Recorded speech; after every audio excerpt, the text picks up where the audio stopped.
कल्पनाच कुकिंग कॉर्नरमध्ये आपल्या सर्वांचं खूप खूप स्वागत। आज मी बाजरीच्या भाकरी कसं करायचं, पाणी कधी लावायचं, भाकरी कधी उलटायची हे सर्व सांगणार आहे। हिवाळ्यात बाजरीचे भरपूर पदार्थ केले जातात, त्याच्यामध्ये आता आज आपण भाकरी कशी करायची ते बघू। भाकरी करण्यासाठी मी इथे बाजरीचे पीठ, तीळ आणि मीठ घेतलं आहे। एक ताट घेऊन ताटामध्ये थोडं बाजरीचे पीठ घ्यायचं आहे, त्याच्यामध्ये मीठ घालायचं, मीठ आपलं चवीनुसार घालायचं आहे। थोडं थोडं पाणी घालून पीठ चांगलं मळून घ्यायचं आहे। मळत मळत चांगलं पीठ असं मऊ झालं पाहिजे आणि मळत मळतच त्याचा उंडा करून घ्यायचा आहे। उंडा चांगला हातावर थोडंसं थापून घ्यायचं आहे। एका ताटात पीठ घालून त्याच्यावर ही उंडा केलेला ठेवायचा आणि एका बाजूने तीळ लावून घ्यायचे, तेही वरच्या बाजूनेच। तीळ लावल्यानंतर छान भाकरी थापून घ्यायची आहे। भाकरी चांगली मोठी झाली की तवा तापल्यावर तव्यावर भाकरी टाकून घ्यायची आहे।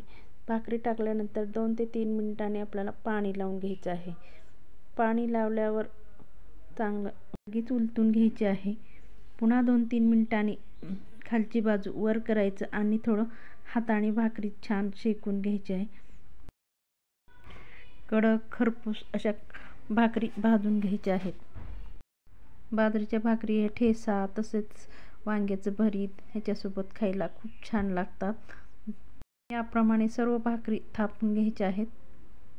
पाणी लावल्यावर भाकरी जास्त वेळ ठेवायची नाही, लगेच उलटायची आहे आणि भाकरी टाकल्यावर सुद्धा पाणी थोड्या वेळात लगेच लावून घ्यायचं आहे।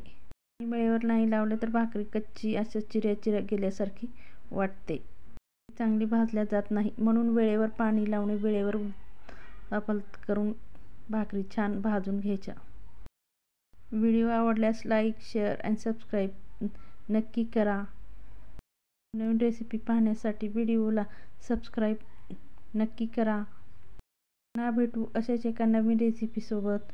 तोपर्यंत स्वस्त रहा, मस्त रहा।